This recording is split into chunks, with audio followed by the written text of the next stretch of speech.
I will tell you, Director Deutsch, as a former Los Angeles police narcotics detective, that the agency has dealt drugs throughout this country for a long time.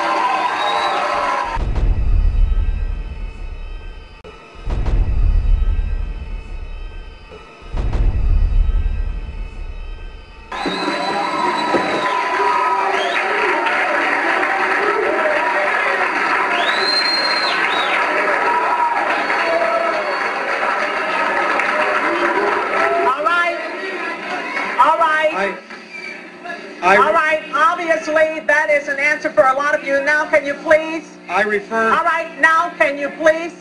I refer direct... Wait a minute. Wait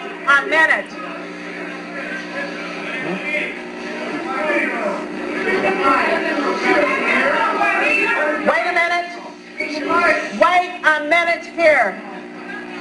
Wait a minute. If you don't like what's going on here, please leave now. No, leave now, because there are others who do want to hear what's going on in this room. Will you please take your seats? I will come back to you as we roll back across to the center section.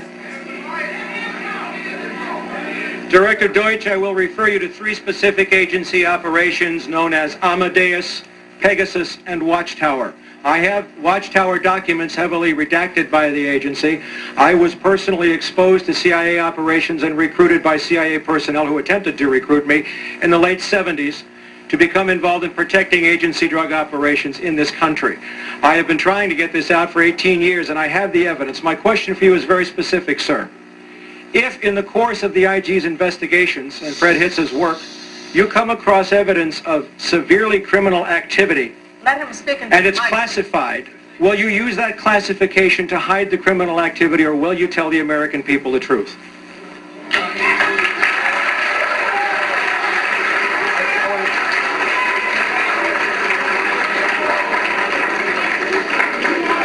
All right, you want to hear the response first from Congressman Julian Dixon and then from the director.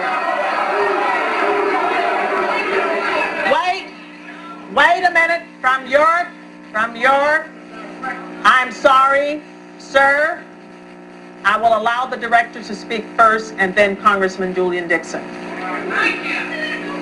If you have information about CIA illegal activity in drugs, you should immediately bring that information to wherever you want, but let me suggest 3 places. The Los Angeles Police Department,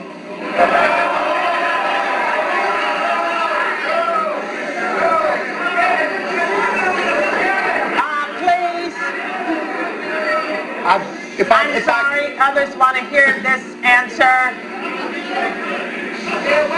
I am sorry, others want to hear this answer. It is your choice, the Los Angeles Police Department, the Inspector General, or office of one of your Congress persons from this. 18 years ago, sir, and I got shot at for it.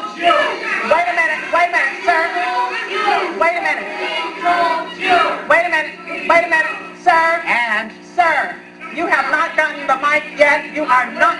But wait a minute, then don't speak out of turn. Let me say something else. If this information turns up wrongdoing, we will bring the people to justice and make them accountable. All right, Congressman Dixon.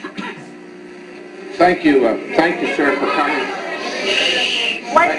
Wait a minute here. I thought you did not want to be here, but now that you are here, please let us hear and listen. Thank you very much. Sir, I want to thank you for coming. You were at the last meeting. The staff probably had the spelling of your name wrong, but we would like to talk to you. We have been looking for a couple of days for you, and we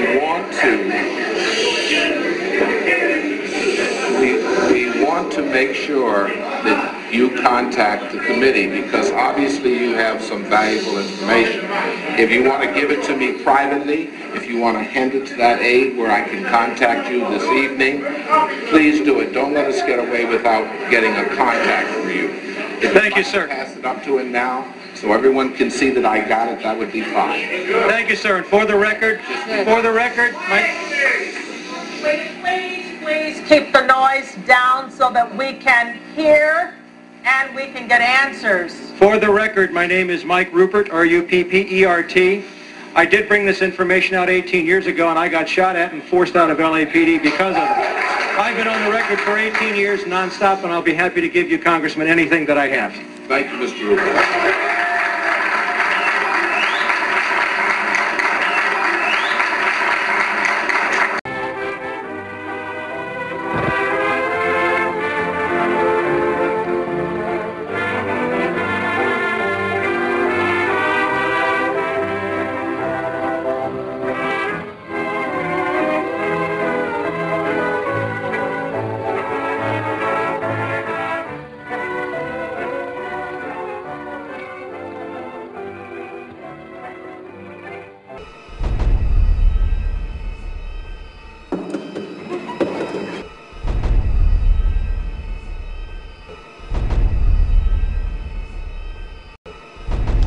Did George Bush have knowledge about the drug operation coming out of Central America and South America? Yes. Explain. Well, he was in one of the camps. Yeah, Produced the cocaine. yeah, but did he know about it? He was standing at a press. George was also, in addition to Ollie. George Bush was standing right at a cocaine press. And did he have a picture of that? In a place called Roos Roos. I have a picture of something.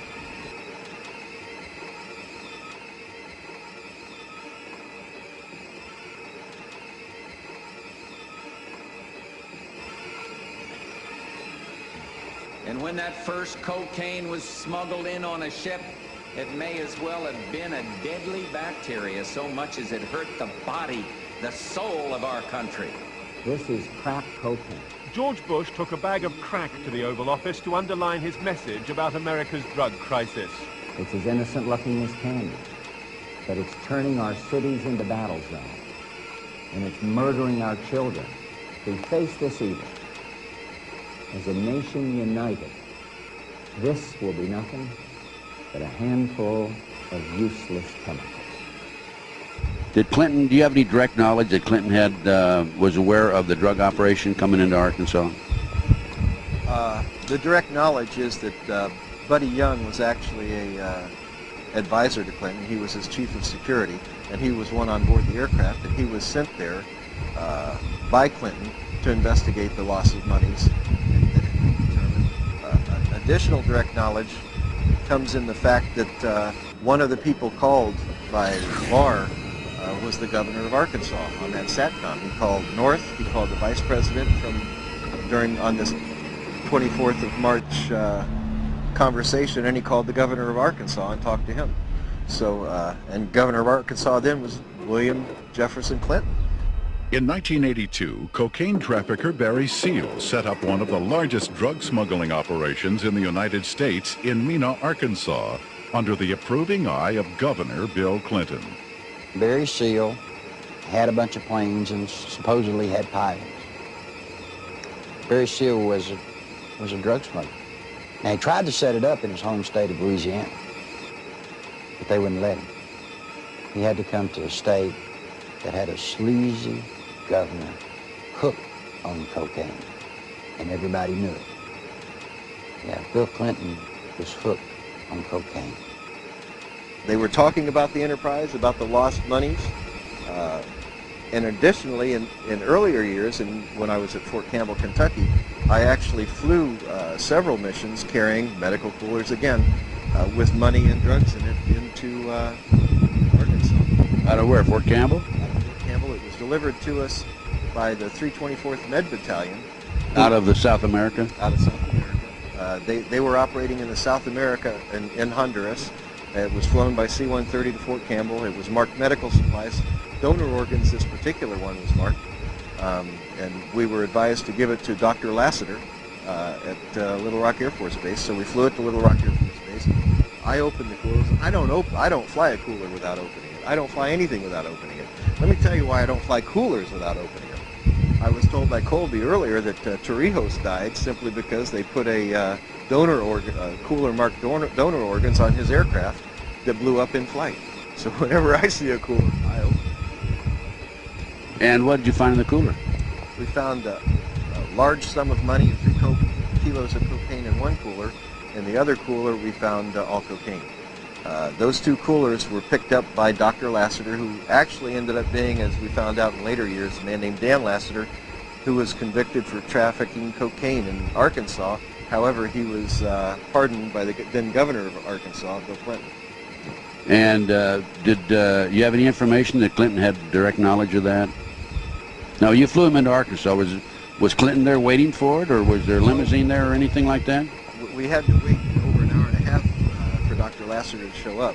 When he finally showed up, he showed up in an entourage of vehicles. There was a van, there was a stretch limo, and an unmarked police car. In the coming out of the stretch limo, Dr. Lassiter came forward. He had 2 people with him. One stayed at the car, and one came over. He introduced the one that walked over to the aircraft to pick up the coolers as the governor of Arkansas. And the governor of Arkansas extended his hand, and that's the first time I shook the hand of William Jefferson Clinton. He wanted to let me know that the people of Arkansas appreciated me bringing those donor organs. Because he didn't know you'd looked into them, He huh? didn't know I looked into it. Do you have that in your book? Yes, I did. Yeah, that's in, again, the Tatum Chronicles, right? Travel to Kuwait and elsewhere. Extensively interviewed the suspect.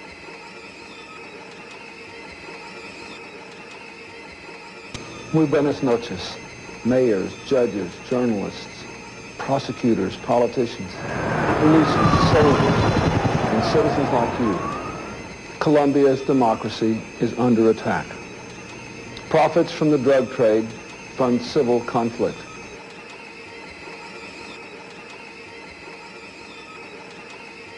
Powerful forces make their own way. But my friends, enough is enough.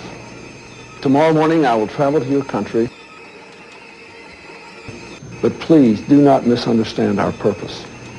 We have a military objective.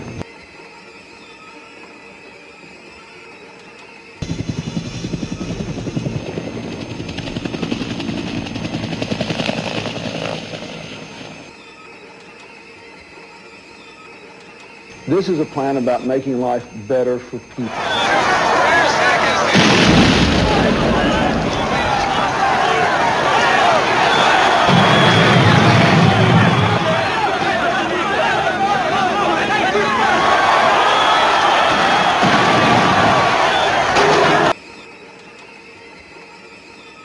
The United States will be on your side to fight drugs, to fight for independence. In surcos de dolores, el bien germina ya. Viva Colombia, que Dios los bendiga.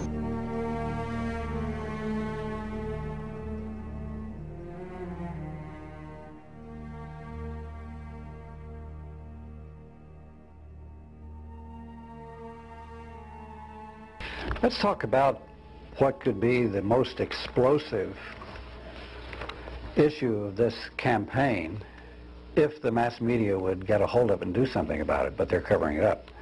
And that is you were talking about the government involvement in drugs.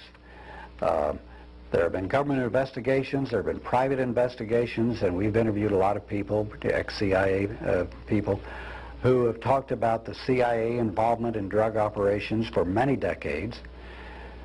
It's public knowledge, though once again the media are not saying anything about it, that Oliver North and his people involved with the Contras have been running drug operations, cocaine primarily, bringing it back into the United States. And there are other investigations which show that George Bush's office, Donald Gregg particularly, and the people he was working with, have been supervising an enormous drug operation which once again was sending illegal arms down to the Contras and elsewhere, and bringing cocaine and other types of drugs back into the United States. But neither the Democrats aren't talking about this. Now, are the Libertarians talking about this, and do they put this into the framework of the drug law situation that you're talking about? We talk about a whole lot. Of course, we always have the trouble of getting the attention that we think it deserves. There have been a few Democrats have talked about it. Senator Kerry's office has done some work. He's done a lot of the investigation. Right, and I think he's on to something, and I think we've gotten some other information too, of course, that the CIA has given Noriega over the years $200,000 a year.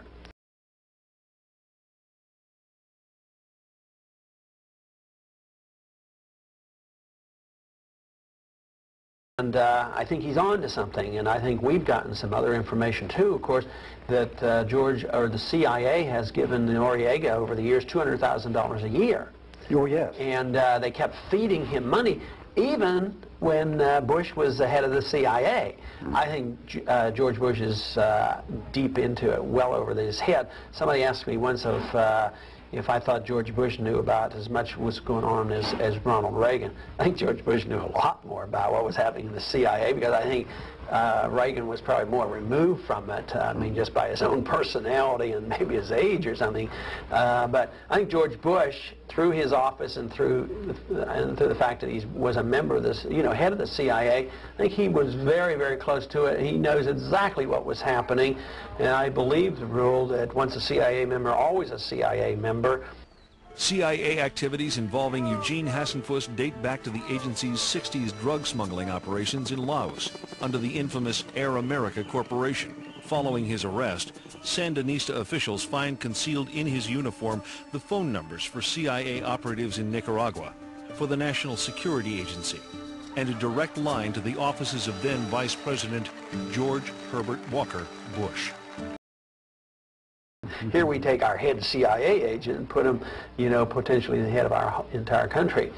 Unfortunately, I wish that we could get this information out, and I continue to talk about it, but I sadly believe that there will be very little said, which means that the Democrats aren't doing it. That means they're involved too. They're involved also. And I don't think there's any doubt about it. I mean, it was even some of it got reported in the Iran-Contra scandals. We did know that there were drugs involved, and they were selling drugs back and forth. I think that might be the #1 reason for the drug laws. I mean, they use and play on the good people of America to support them, but I think the #1 reason is not to have high prices for some two-bit drug dealer, as much as to raise the funds necessary for governments to do illegal things, whether it's some terrorist government someplace or whether it's our own CIA to fund programs that they can't get Congress to fund. I think it's tragic, and the sooner we get rid of the drug laws, the sooner this would end.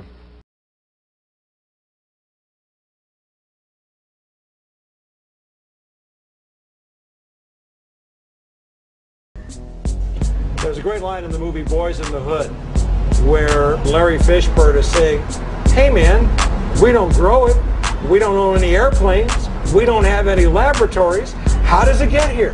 Why does it get here? And that's a very good common sense approach that intuitively the people in South Central understood, that there was something much bigger than them that was moving the whole drug issue and the drug war. Back in the 80s, the big concern was not terrorism, it was communism. The Iran-Contra affair was one of the biggest political scandals in U.S. history.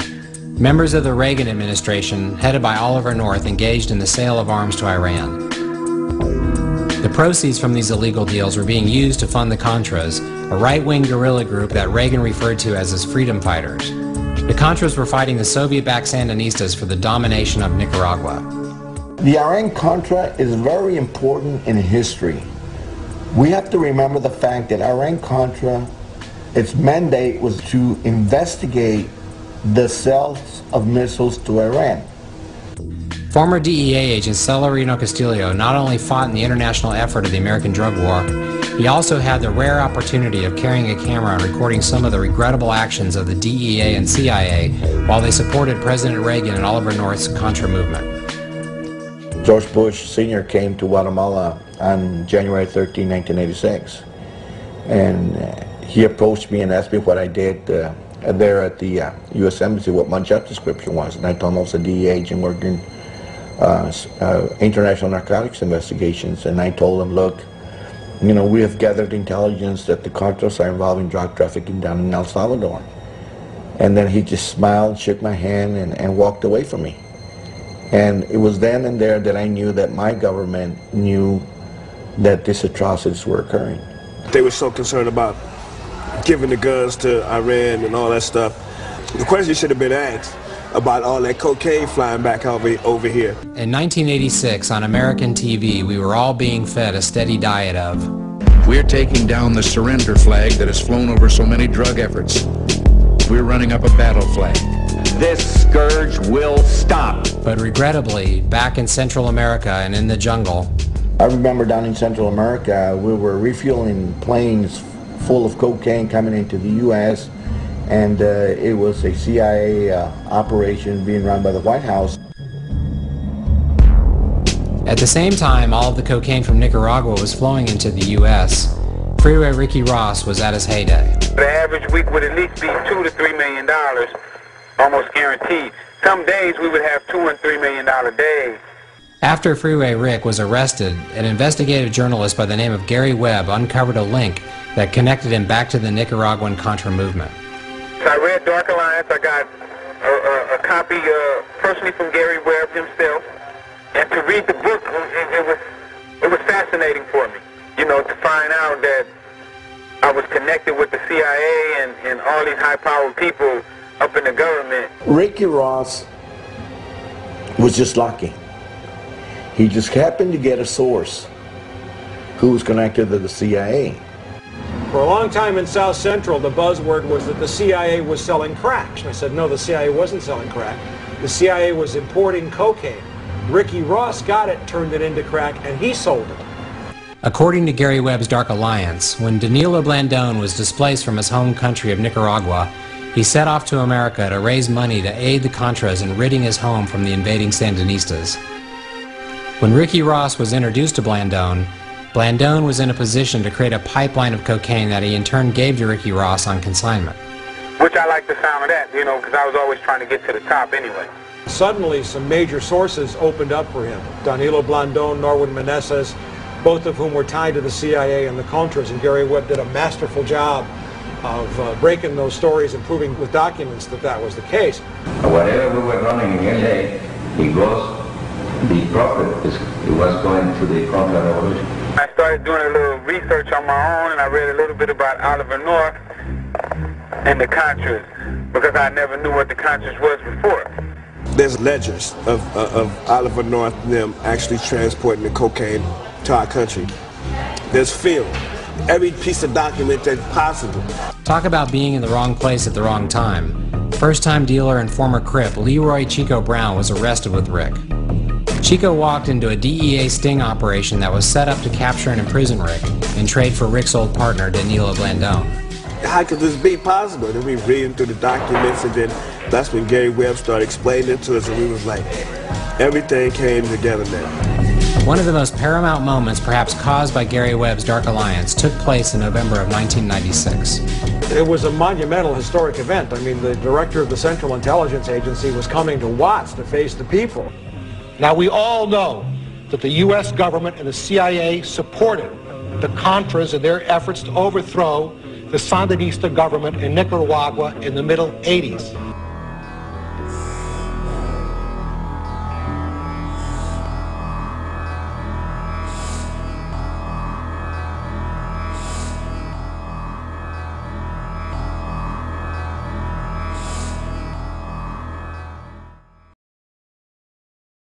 Deutsch felt he had to do something to try to deal with the outrage that was foaming all over the country at the time. And of course, it just blew up in his face. CIA fights drugs. CIA does not encourage drugs. I mean, it was actually one of the most monumental blunders of all time, if you think about it. We have no evidence of a conspiracy by the CIA to engage in encouraging drug traffickers in Nicaragua or elsewhere in Latin America. Deutsch was there because of the Gary Webb stories. The Gary Webb stories had sparked a national furor.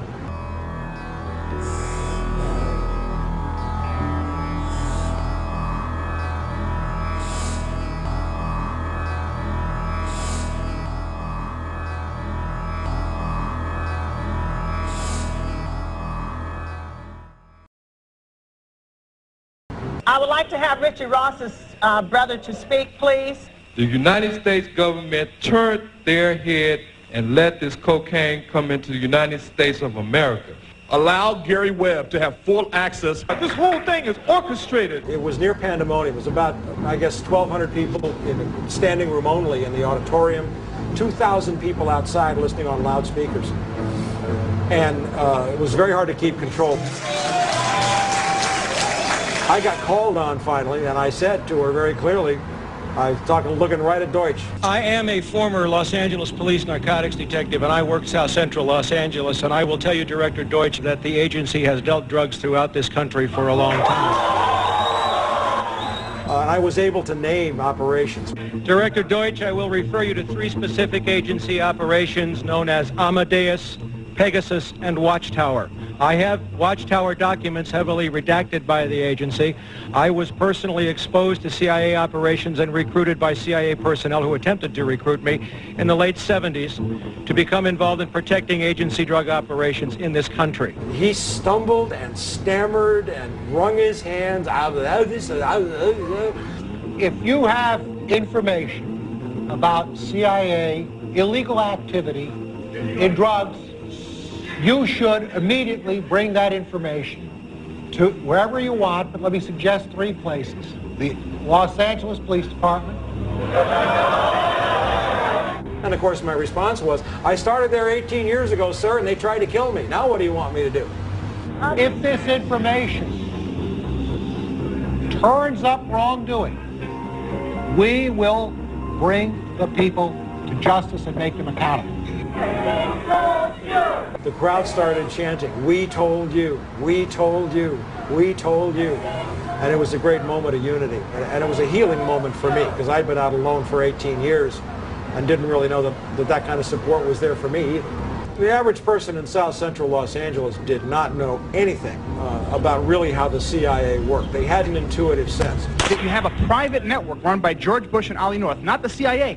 You won't find the records in the CIA. They're not there. They're in these privatized intelligence agencies. Will you pursue that? Will you pursue Ollie North and George Bush and the massive documentation? All these gentlemen, like this gentleman here, the co-defendant of Ricky Ross. They needed the money to finance the war in Nicaragua.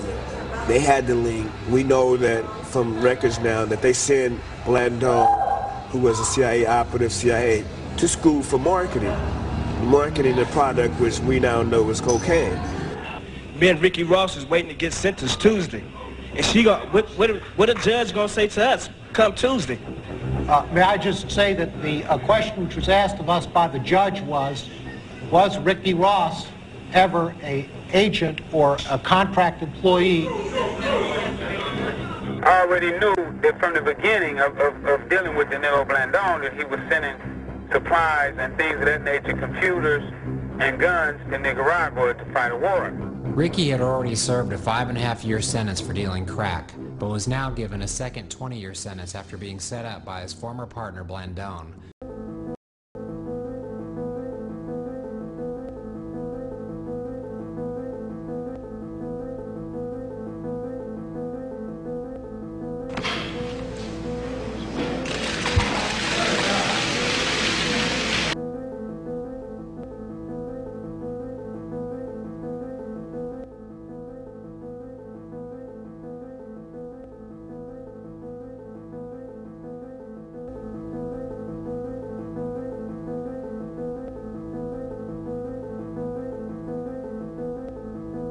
Did you or did you not shred documents that reflected presidential approval of the diversion? I have absolutely no recollection of destroying any document which gave me an indication that the president had seen the document or that the president had specifically approved.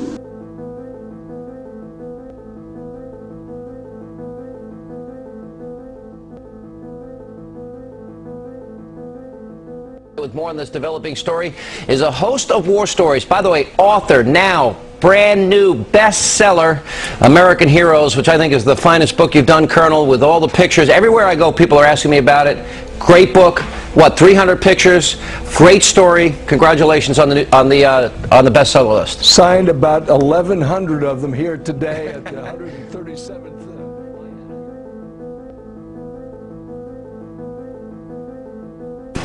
I, George Herbert Walker Bush, do solemnly swear. I, George Herbert Walker Bush, do solemnly swear that I will faithfully execute the office of President of the United States. That I will faithfully execute the office of President of the United States. And will to the best of my ability. And will to the best of my ability. Preserve, protect, and defend the Constitution of the United States. Preserve, protect, and defend the Constitution of the United States. So help me God. So help me God. Congratulations. Thank you.